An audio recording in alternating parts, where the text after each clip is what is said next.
Okay, I think we can start. Good evening, everyone. I would like to welcome you on behalf of the Archaeological Society Malta for this third lecture in this year's series of lectures related to archaeology. This evening we have with us, and it's a great pleasure to introduce her to you, Dr. Chiara Cecalupo, who is a Marie Curie postdoctoral fellow at the Department of Plastics and Archaeology at the university. Chiara is known to many in Malta already. She's been active here for several years because of her interests, which are also the subject of this evening's talk. Chiara received her PhD in Museology and History of Early Christian Archaeology from the Pontificio Istituto di Archeologia Cristiana in Rome. As a researcher over the years, she has collaborated with several universities and museums in Italy, in Malta, in Spain, and in Germany. And her main research focus is the rediscovery of early Christian catacombs in the Mediterranean basin and the museum collections related to these discoveries. She is well published, extremely well published in the history of archaeology, antiquarian studies, and the reception of antiquities from the 16th to the 19th centuries. This evening, she's going to be talking to us about catacomb rediscoveries in Malta and Italy and overview. The lecture is being streamed on Zoom, and it will be available as a podcast in due course. So if you know anybody who is interested and is not with us this evening, tell them that they can actually listen to Chiara talk on another occasion. Chiara, over to you. Good evening, everyone. Thank you, Nick, for the introduction. I'd like to thank the Archaeological Society for having me tonight. And this is a long and complex topic. When I really realized what was the title and the abstract that I gave to Patricia, I said, girl, you lost your mind, or what? However, my talk tonight will be structured in several parts. I will start with the basics. So what is a catacomb from an archaeological point of view? And then offer a brief history of catacomb exploration through the centuries. In the central part of the talk, I will present some points that connect, we can say, the various geographical parts at the center of my research: the political frame, the issue of cultural circulation, and the movement of people. Let us begin then by defining what I mean when I say catacombs. We normally define a catacomb as a community underground cemetery of the early Christian community, excavated and managed by or with a local church body, with the aim of offering a relatively conspicuous group of Christian families to rest in eternal peace, surrounded by their brothers in faith. The shape and size of catacombs generally differ according to the geographical location around the Mediterranean and obviously their chronology. Generally speaking, they are medium-sized sepulchres dug into rock or into tuffo, in particular in Rome, which we find in many areas of the Mediterranean. Here I put some stars on the places where we find catacombs or underground extended cemeteries. The focus of my research is in particular the catacombs of the so-called central Mediterranean route, which is Italy, and in particular Rome, Naples, Sicily, the Maltese catacombs, and those in Tunisia. These monuments share not only a very interesting history of rediscovery, but also archaeological, historical, and artistic features that make them belong to a unique cultural trend of enormous interest, and in some respects still little investigated from many points of view. I would like to enter in the community idea of the catacombs. Starting from the already stated assumption that one cannot define a catacomb as a cemetery, that it's merely family or community-based, it is necessary to emphasize the enormous difference between family hypogaea and catacombs, which are outside the scope of private initiative and maintain a community character, which is also an extra family character, and it's linked to the action of a more or less large ecclesiastical body. Accepting this international definition of a catacomb as a cemetery or of a large or medium Christian community make us reflect on how necessary it is to leave out family hypogea, small nuclei, in both archaeological analysis and history of rediscovery. This topic may seem a little bit secondary, but in fact it's a crucial issue when we arrive at the history of studies as well. A community catacomb implies a relationship with local ecclesiastical structure, an organized work of specific workers, and a common Christian theology, a brotherhood in the faith that unites the dead and people that are still alive, obviously. When it's logical to see Christians as Romans of known pagan religion, and therefore it's correct to say that not everything related to the Christian community necessarily carries Christian symbolism, is absolutely reductive to read catacombs archaeology without the theological component. This theological component that was very much alive in the early Christian communities is absolutely very present and sometimes also pretty forced into scholars of the past. In fact, it's no coincidence that many of the scholars of catacombs, especially in the Roman area, have always been accused, and I may say not unfairly, of certain extreme confessionalism. A global theological dimension was not overlooked by the scholars of the past, and who at the same time had very clear ideas on these communitarian issues. The underworld is often chosen as a mirror image of the official world on earth, and often all texts about the catacombs make reference to civitas subterranea, so extensive underground areas that leads to black and frightened legends, for example, or stories about the lives of Christians during persecutions inside the catacombs, and even from an archaeological point of view, to that very special and improbable belief that all the catacombs in all the cities were connected in one huge extensive underground network. It happens in Rome, in Naples, and even in Malta sometimes. Starting from this, let us look a little bit on what we mean when we speak of catacomb rediscovery. Clearly, the point of attraction from which trends of rediscovering the Christian catacomb start is Rome, obviously. The catacombs of Rome, the oldest of the entire Mediterranean, can be dated from the very last years of the 2nd century until a gradual dismiss from the first decades of the 5th century. During the Middle Ages, they were used as pilgrimage sites, and then they gradually fell into disuse and were forgotten, with the sole exceptions of few catacombs directly connected to important suburban sanctuaries like San Sebastian, Sant'Agnese, Saint Valentino, and many other big sanctuaries in the Roman suburbia. They remained open in Middle Ages and even in early modern times.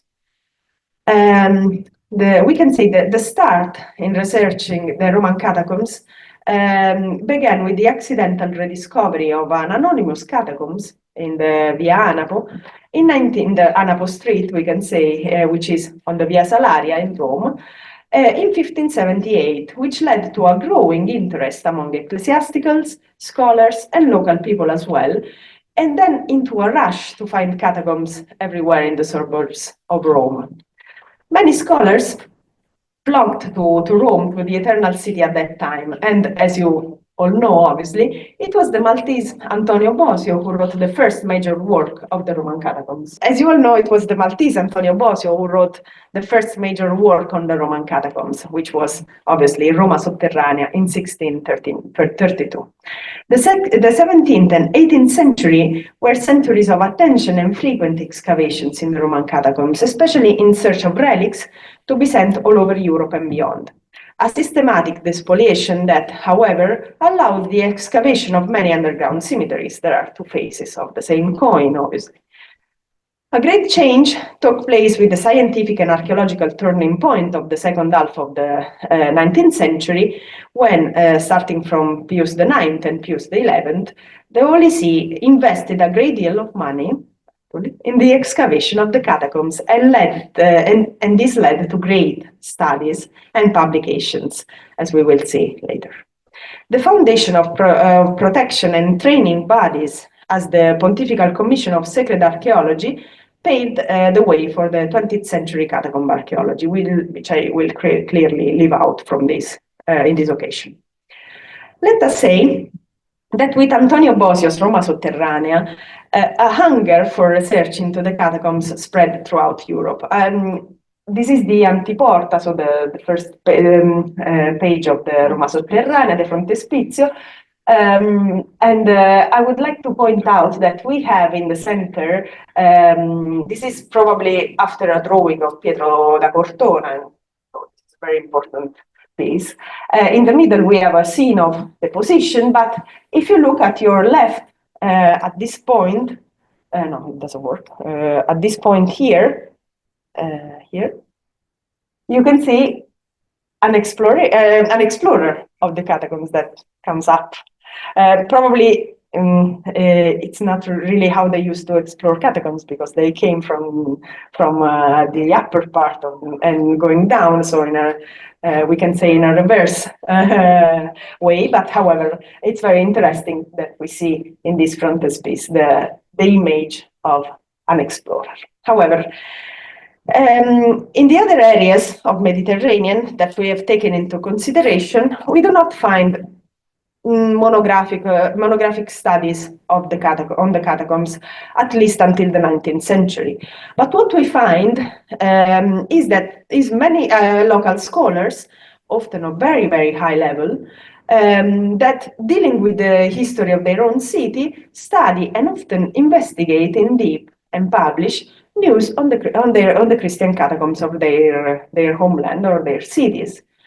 The earliest case, we can say, is that of Vincenzo Mirabella in Sicily, who in 1612 published this incredible volume of the ancient Syracusa, introducing an extraordinary chapter on Christianity, with a very interesting plan of the catacombs of San Giovanni, which is this one, in Syracuse, obviously. This map remains unsurpassed to these days, actually, and perhaps is still the only modern-day important plan of the catacombs of Syracuse. Mirabella's direct friend and correspondent was, of course, Giovanni Francesco Abela, who here in Malta published this Descrizione with the first and detailed information of Malta's Christian cemeteries. As you all know, obviously, Abela was to remain unsurpassed for many centuries. Mention must be made to Giovanni Antonio Ciantara, obviously, and his re-edition, which does not merely republish Abela's work, but sometimes offers new information on the sites. And this happens pretty often with many re-editions, which are always quite criticized, but in fact, they offer interesting information on the contemporary state of antiquities that we would not have otherwise. In Malta from the 19th century, we are also witnessing something very similar to what will happen in Rome, with due proportion, obviously. That is an exponential development of underground research by famous personalities, including obviously Flemming Zammit, Annetto Caruana, and all the volumes that we all know that sometimes have very high-level drawing apparatus.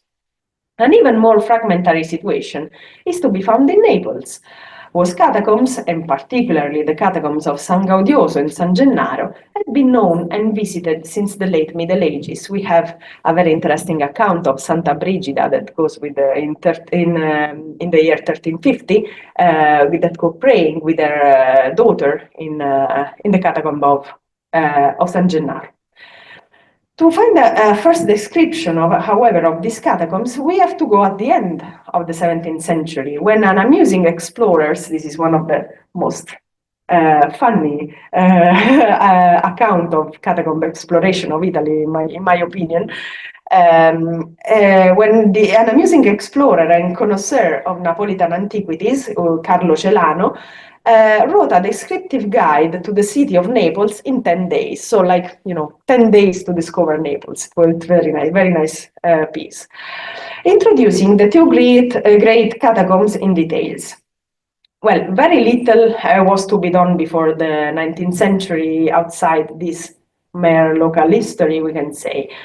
And only at the end of the 19th century, when Naples became part of Italy, we find the first scientific studies carried out by a commission of established scholars for the protection and excavations of catacombs. The real Christian archaeology of Naples, we can say, starts in the mid-20th century.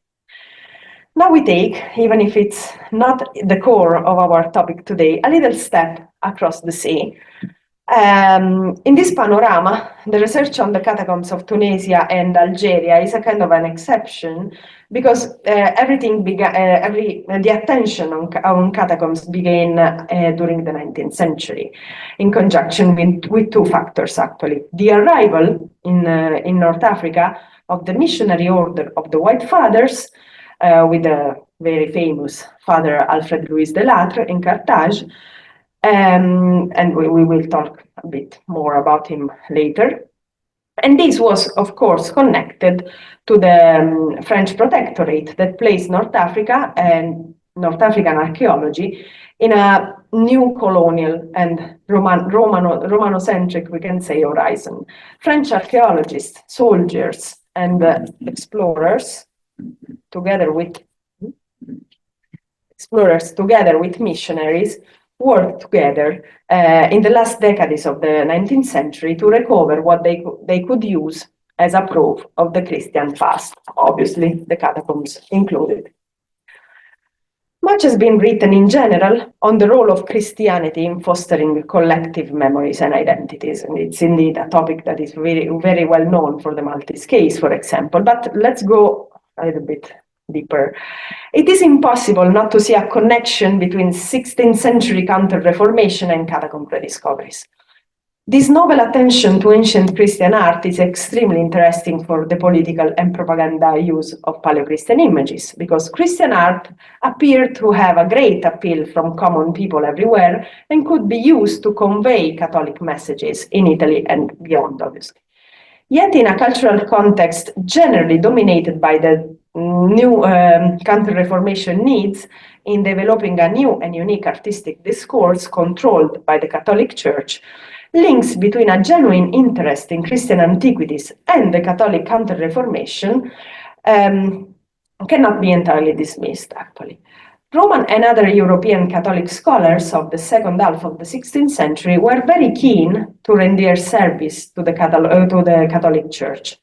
Certainly, the findings, and in particular the paintings of the catacombs, could corroborate and prove this knowledge derived from literary and historical sources, and both could help to legitimize Catholic position against the Protestant reform. This was due not only to the intrinsic wonder aroused by such an unknown, mysterious, and yet well-preserved Christian paintings. The discoveries also gave a sense of being linked to the evangelical episodes narrated in the early times of the new religion, but well known to contemporary Catholics. These ancient paintings conveyed familiar religious stories and concepts in an easily understood visual language.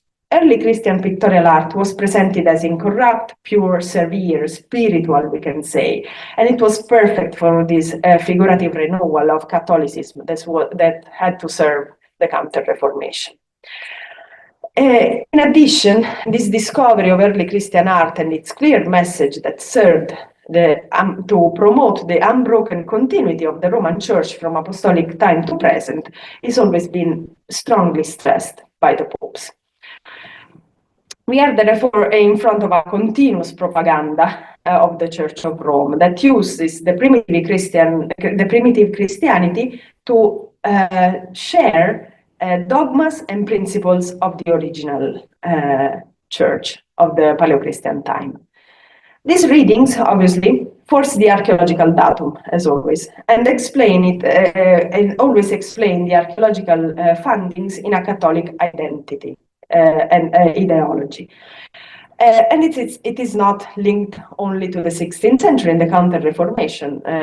Under the pontificate of Pius IX, this is a very interesting painting of Pius IX in the crypt of Saint Cecilia in Callisto. We see the paintings here and in this side, and even here where we have some images of martyrs still visible in the catacombs of Callisto. Under the pontificate of Pius IX, the promotion and the excavation of Roman catacombs was really extensive. We have to remember that in 1849, the Roman Republic forced the Pope to exile in the Bourbonic Kingdom, and this return to Rome was the initial act of a pontificate characterized by a perennial conflict with the emerging Kingdom of Italy that culminated in the end of the Papal State. And it was, we can say, a unique period of Papal history. So, given these political problems, Pius IX was called upon to promote the papacy temporal power and Catholic Christianity with cultural propaganda as well. And in this sense, he managed to promote the centrality of Rome in an international cultural horizon, calling on the ancient apostolic roots. Christian antiquities were therefore assumed as a key feature of the cultural politics of the Pope, who financed important initiatives for the development of the discipline of Christian archaeology. All this crypt of Santa Cecilia was found actually during the pontificate of Pope IX, and here in this painting, here we can see the archaeologist Giovanni Battista de Rossi, who discovered this area of the Catacomb. We do not find this strong discourse of recovering Christian roots as main instrument to emphasize the importance of an apostolic past of a city if we look at Naples or Sicily.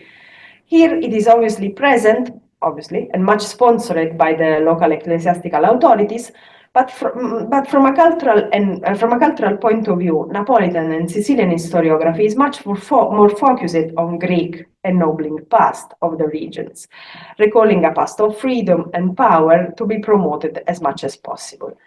This union, instead of catacombs and Christianity and identity politics, is obviously present in the Maltese narrative during the centuries of the order in particular.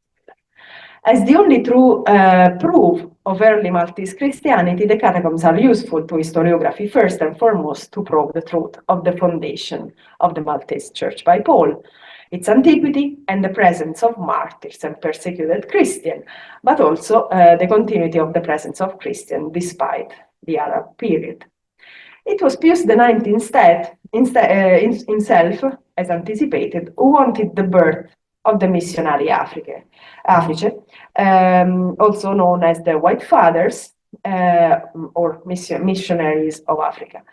In 1868, the Cardinal Lavigeri, Archbishop of Algeria, founded the Order of White Fathers for the evangelization of Africa and Maghreb, with a clear idea of,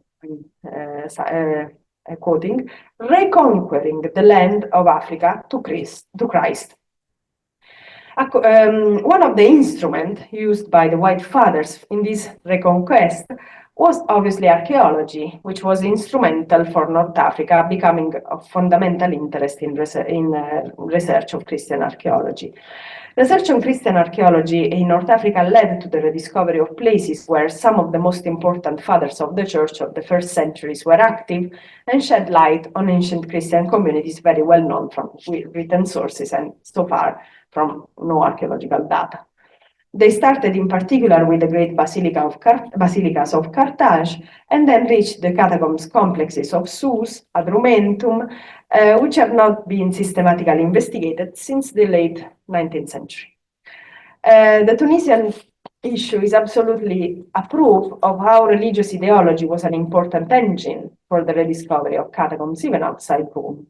In this case, in addition to the Catholic and missionary fervor, and sometimes even anti-Islamic, we must remember that the invasive presence of French archaeologists and military forces who explored Tunisia and traveled with the missionaries is crucial today to understand Tunisian archaeology.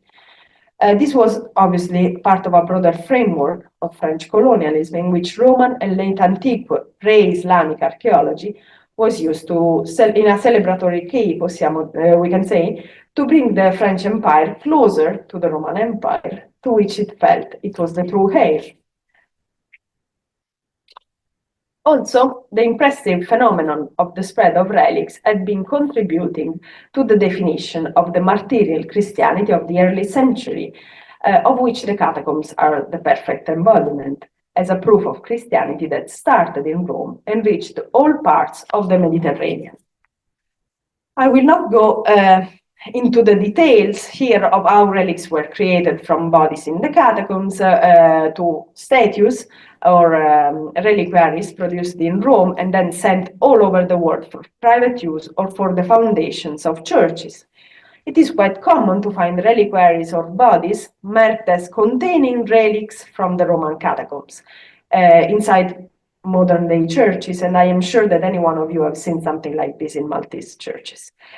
This is part of a larger movement of objects, and in this case, anthropological objects, that started from the catacombs and went to reach the entire Catholic world at the time.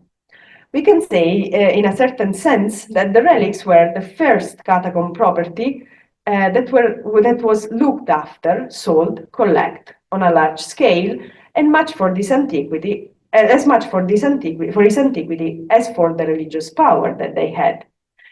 In all the catacombs throughout the Mediterranean, martyrs and persecuted Christians are looked for, but it is in the catacombs of Rome that obviously the major and extensive researches were led.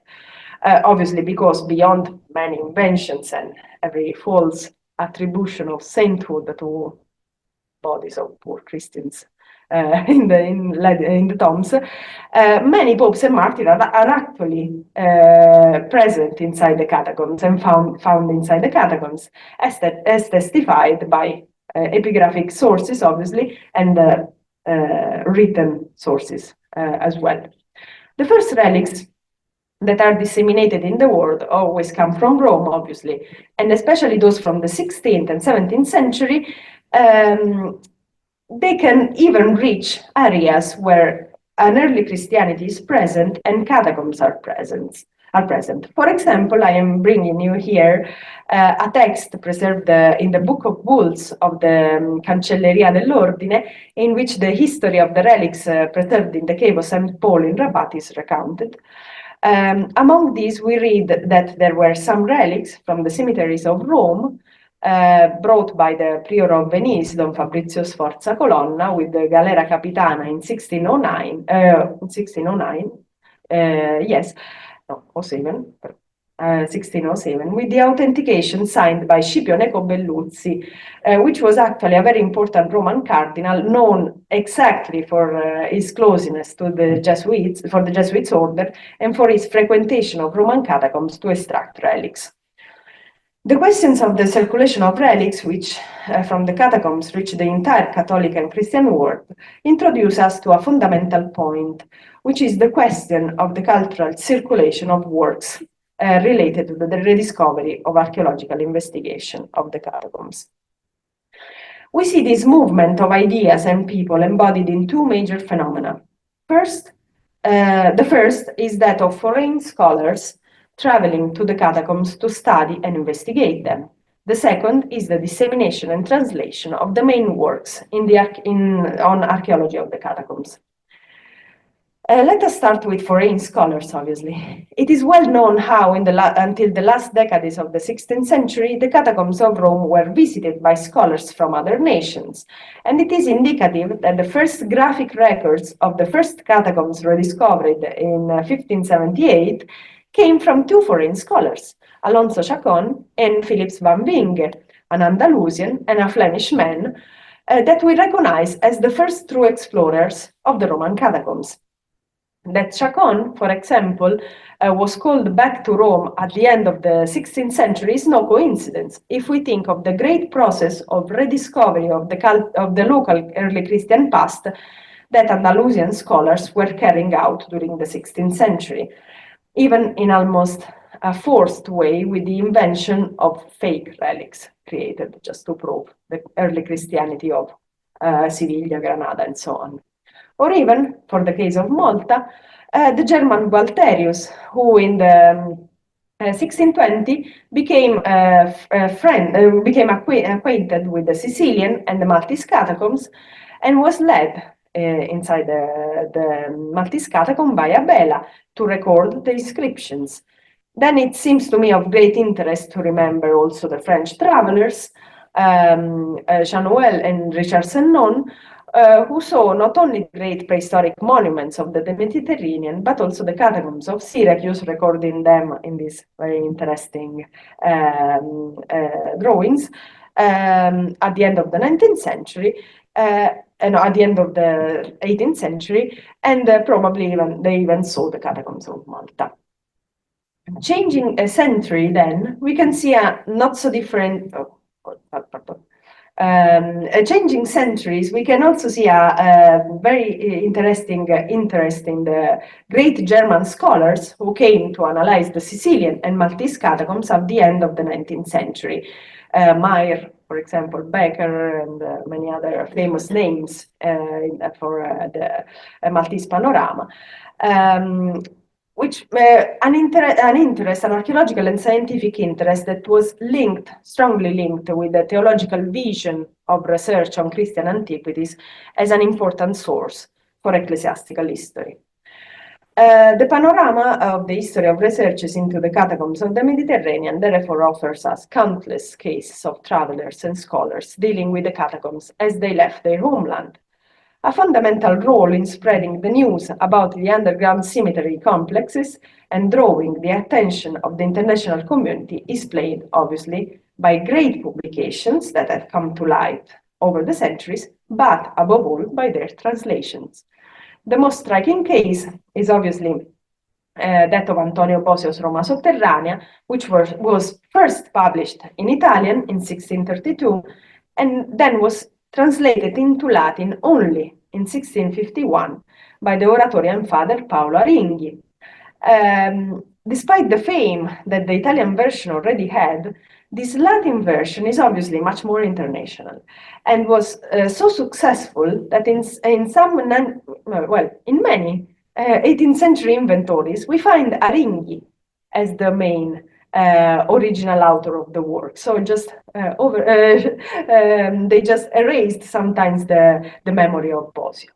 Other versions were then printed in abbreviated forms and other languages throughout Northern Europe in the 18th century as well. If we look at the Maltese case, obviously, we know that after Abela's death, we have to go as far as 1770 with Giovanni Antonio Ciantar to have a new edition. But we know, however, and we learn from Ciantar's preface, that Abela's work was the subject of 18th century translations from the benefit of men of letters of foreign languages, Ciantar says, and in particular St. Eros Latin translation in 1725. In order to get an idea of the importance of the circulation of these works in Europe during the 18th century, I would like to briefly point out the existence of an extremely interesting chapter within a book of 1620, the Osservazioni sopra i cimiteri dei Santi Martiri, which is observation about the cemeteries of the martyrs and ancient Christians of Rome, written by the custodian of the Vatican relics, Marco Antonio Boldetti. Chapter 19 of book 2 is dedicated to Christian cemeteries outside Rome, and it's very interesting to see how it is actually a bibliographical collection of materials published about Christian cemeteries and catacombs in the Mediterranean at that time. What I'm showing you here is the part of the cemeteries of Africa where we find, together with the Sicilian cemeteries, the catacombs of Malta. Boldetti quotes Abela completely, just copy and paste almost, and even repropose the plan of Abbaziata Aldeir in a much more schematic way than the one that Abela made at his time. And it's one of the very few maps that we have in this chapter. However, this chapter tends to be compilative, obviously. He didn't travel around the world to see the catacombs that he knew about from the books. It has almost no innovative ideas or whatever, but it's of extreme interest for me and for my research because it's the first kind of manual history of Christian catacombs in the Mediterranean, and it's very indicative of how information on these monuments traveled during the 18th century. Latin obviously was the universal language and was overtaken in the 19th century by national languages, obviously. One example is the Bollettino di Archeologia Cristiana, a very interesting journal written by Giovanni Battista de Rossi, which was the main rediscoverer of Christian catacombs in the 19th century in Rome, that made systematic translation of his Bollettino, thanks to some friends of him in France and England as well. So each issue of the Bollettino was translated in French and in English, and we happened to find accounts of the Bollettino even in Poland, for example, in Polish. So many different translations that helped to disseminate the Bollettino of Christian archaeology as the real medium for dissemination of Christian archaeology in Europe. Part of this work by De Rossi, this very international work, is preserved in his correspondence, which is actually of seminal importance for the understanding of the rediscovery of Christian archaeology in the Mediterranean. De Rossi was obviously the author of a great number of archaeological discoveries and remained in contact throughout his whole life with scholars from all over the world who wrote to him continuously for advice and opinions on matters of Christian archaeology. All the letters he received are today preserved in the De Rossi bequest of the Vatican Library, and the number is honestly impressive. It consists of 65 folders of letters and 3 indexes in the Vatican Library collection of the Vaticani Latini that are arranged chronologically, and each year is contained in 1 or 2 volumes. And throughout these letters, we can find almost complete correspondences, and it's possible to obtain information on some important events for Christian archaeology in the Mediterranean. Excavations, discovery of relics, discovery of tombs, advancement in studies of early Christianity. Whatever happened in Christian archaeology was then communicated to De Rossi. It is clear that this collection of letters can be studied today as an important source for reconstructing relations between scholars of the time, and can become obviously an incredible source for the history of the discipline. Among these, there is actually some references to Malta. I hope there were many more, but there are not that much. I found something, and there is nothing about, for example, from Caruana or whatever, but there are some interesting letters from Malta. On the contrary, I was able to identify a lot of archaeological material regarding Malta within the epistolary of Alfred Louis de Lattre, the White Father that was working in Carthage, that was obviously very much involved in the discovery of Punic and Phoenician and Punic Carthage, but also, and that was interested us in this case, the splendid face of Christian Carthage. De Lattre served as a point of reference for all archaeologists active in the field, and in fact, much material has been found within his rich correspondence that is in Rome, and it's almost complete. And it was even possible to trace full years of correspondence between De Lattre and De Rossi. It was very nice to cross the data. and I managed to found some studies of catacombs carried out by Paolo Bellanti. This is Tagliebru, obviously, that consulted the latter because of its extensive knowledge of North African Christianity, to which Maltese Christianity is necessarily linked. So, a dense circulation of scholars, texts, relics, and objects. The obvious consequences, and we are going to the end of our talk today, is the circulation of visitors and travelers. Catacombs until the late 19th century were visited by two types of people: pilgrims, heading to churches and connected to catacombs. As we see here, this is from early 19th century at the Catacomb of Callisto, and the other one is the diary, the travel diary of a Catalan priest that was a scholar, actually, a Catalan scholar on 1884 that visited the Catacomb of St. Agnes and San Sebastian as well. And it's very nice to see how we draw his experience in the catacombs. It's a very interesting diary, actually, not published, but just is known in part because it's very dense. So, two types of people: pilgrims heading to churches and catacombs, and we can say rich people who managed to go underground to get the experience of expensive exclusiveness near the martyr's burial. Normal pilgrimages to the catacombs were monopolized by the ecclesiastical hierarchy, like more or less like today, only allowed few visits in limited areas of the cemeteries. But for the early 19th century, the attraction of classical ruins was too strong. So the stories about the dangers of the catacombs and the bad reputation of the monks who acted as a guide, this is very interesting. In this diary, we have some parts of the text where this man says that it was a shame that the monks that were acting as a guide were so uncultivated and knew nothing about catacombs.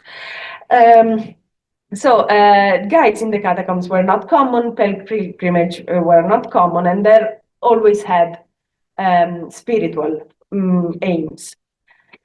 And the catacombs themselves often had a bad reputation, as seen as dangerous places where one could get lost or even be attacked by briganti or thieves. Here in Malta, I happened to be told of an 18th century legend of a class of students who entered St. Paul's catacomb and never came out again. But these kind of stories are everywhere in the Mediterranean, connected to the catacombs of the Mediterranean. The real change came when praying in the holy places and following the footsteps of martyrs became a widespread practice under Pius IX, who revived the visits to the martyrs in the catacombs to a popular level, financing also the archaeological discoveries and their own dissemination in a way that we will see.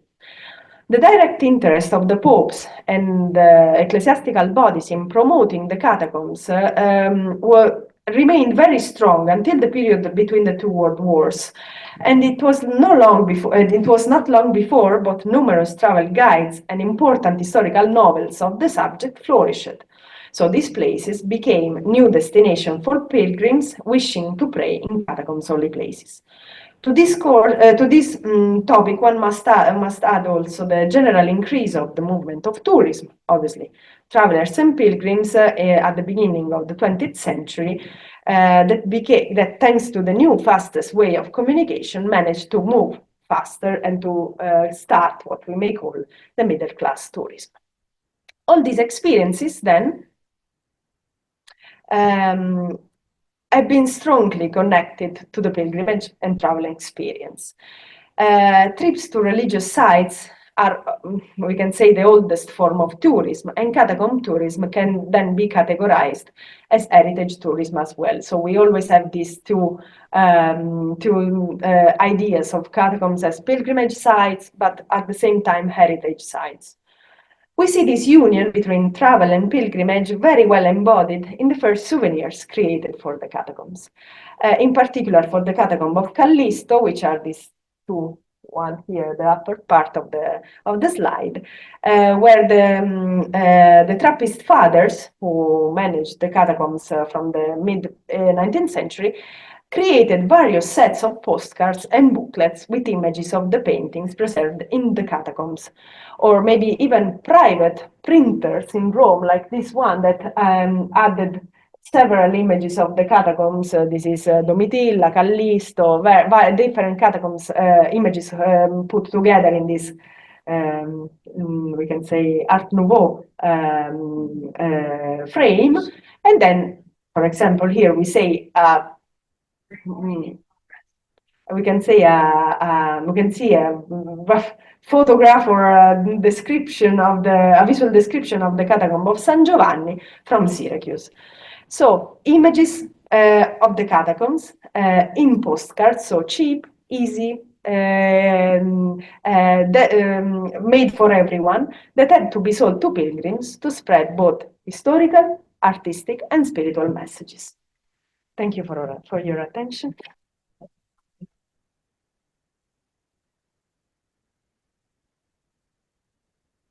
you very much, Chiara, for the brilliant excursus of history of catacomb research and the interplay with many factors, not least identity and politics and religion.